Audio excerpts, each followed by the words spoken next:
Right, scratching. I know you all want to hear about this.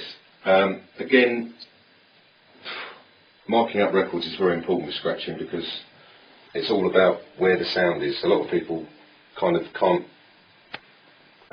correlate the sound to the position on the record, but obviously it's being pressed, so all the sounds are in a certain position on the record.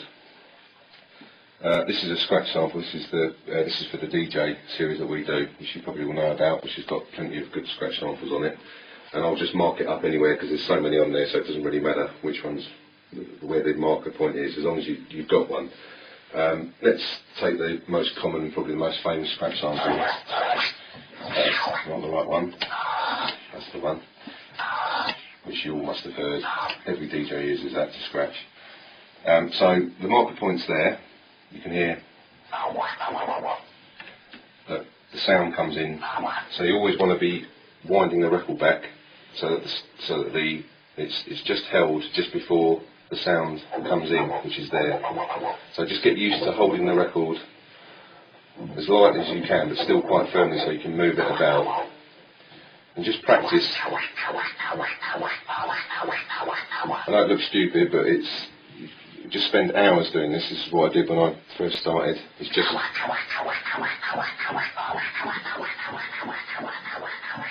moving your hand backwards and forwards until you see the slip mat is slipping really nicely, the flat's still going around, it's still moving nice and freely. I do this every weekend, it's so difficult to explain. The crossfader is the most important thing when it comes to all the different patterns. When you're buggered is when the crossfader doesn't work, which happens quite a lot, but you can also do the same sort of thing with the up faders, which I'll talk about later. But basically, you know that when the crossfader's on that position, that track's playing. When it's on that position, that track's playing. In the middle, both of them are playing. So basically, to get the sound, the scratch sound, you want to be moving the crossfader into the middle. And just practice moving the record, or releasing the record, and moving whichever hand you use. I'm predominantly left-handed when it comes to scratching. Just practice letting the sample play, and you've got to move the crossfader back before you wind the record back. See, otherwise you'll get that. So move the crossfader back before you wind the record back. And then you can start doing just little patterns. And then, you know, it's all about, basically I suppose the way I scratch, it's about my wrists and fingers moving quickly. So just practice doing things like that.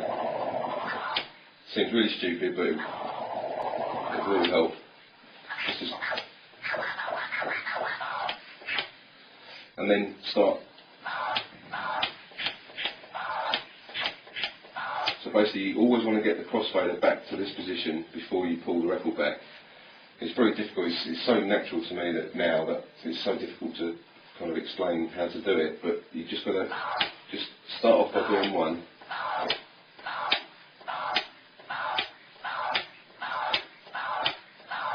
See the way the crossfader always comes back to here before I pull the record back. Then start doing them a bit quicker.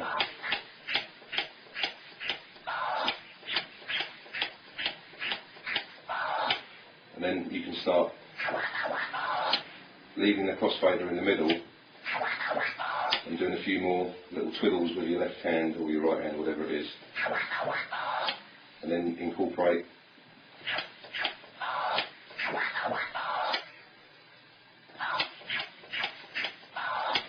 and you can see, you can hear it going chit chit instead of the normal tempo of that sample. If you push the record slightly, you can get it to go chit chit. And you can start varying that, so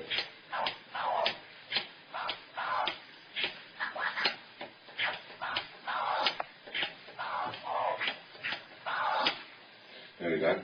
Now obviously on this website you're into hardcore and it's very fast, but I'd suggest, I always say this, people come up and ask me, how do you learn to scratch? Obviously you probably know that I started off being a hip hop DJ, and I've still got obviously my collection of hip hop, so I'd suggest that you go out and get some hip hop. This is a good example, that one of my favourite old hip hop tracks, which is on the wrong speed. It helps.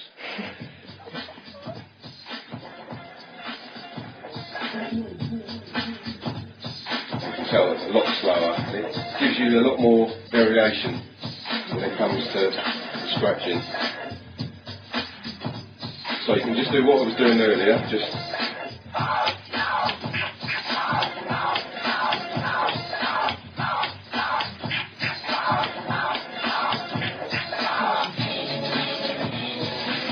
things like that. Make sure you're keeping it on a place where it's just beats.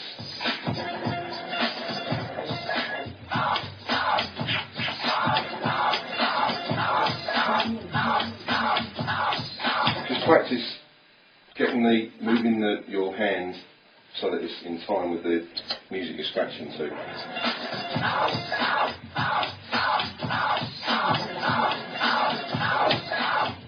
Always getting the crossfader back before I pull the record back, and then get.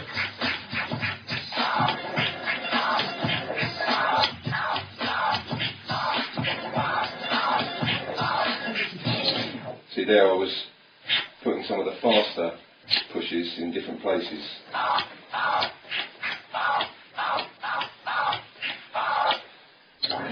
Very. That's a bit where it beats again.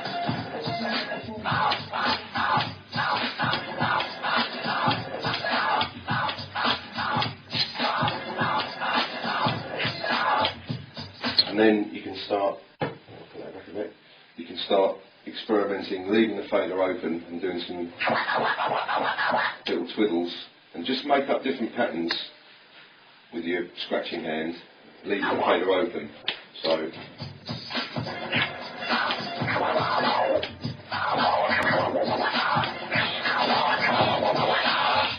just little, you'll find that, you know, different ways of moving your hand, or different speeds of moving, you'll get different sounds.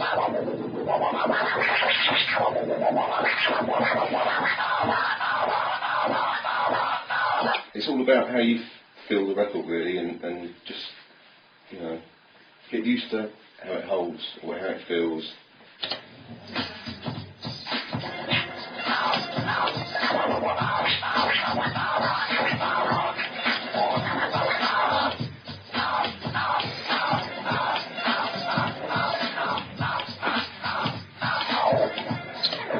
That's the basics, and then it's all about, it really is practice. I can't really describe how you get the little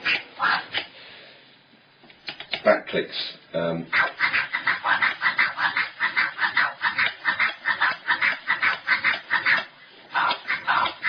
You can hear the little bat.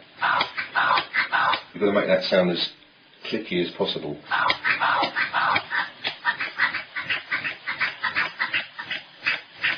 It's actually picking up a little bit of the back pull. Instead of just that, you're getting a slight click on the back pull, and that's all just down to practice. It really is. It took me quite a while to get that, I remember when I was young. But put that all together, and you can start.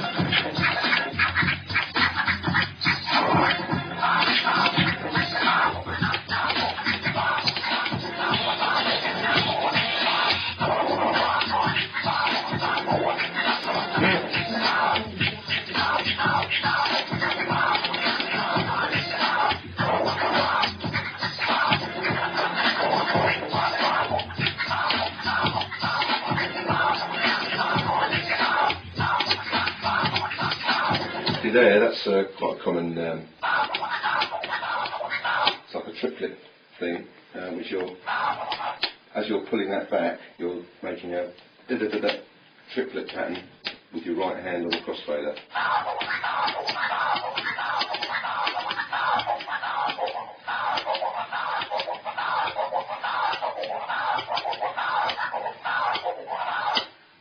do it slowly and it's difficult, I'm used to doing it. There you go, that's the introduction on a bit of scratching for you.